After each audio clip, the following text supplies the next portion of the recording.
అంటే దేవుడి సన్నిధికి రావటం అంటే ఏమనుకుంటున్నారు? తండ్రి, నేను చనిపోతే ఎక్కడికి రావాలి?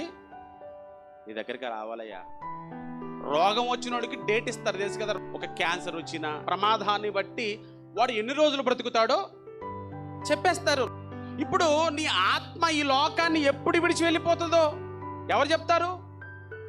అంటే మంచి ఆరోగ్యం ఉన్నవాడు, మంచి బలవంతుడుగా ఉన్నవాడు, ఏమంటే చిన్నపిల్లవాడు మొదలుకొని ఏమంటే చాలామంది యవ్వన ప్రాయంలో ఉండగానే చాలామంది ఏమవుతున్నారు?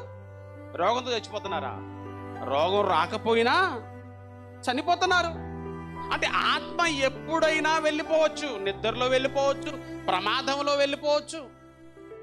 ఎలాగైనా ఆత్మ ఈ లోకాన్ని విడిచి వెళ్ళిపోతుంది. వెళ్ళిపోయేసరికి నీ ఆత్మ కోసం నువ్వు ఎంతవరకు దీనుడుగా ఉన్నావు? ఎంతవరకు నీ ఆత్మ కోసం దీనుడు అయిపోయి దేవుని చెంత నిలబడ్డావు?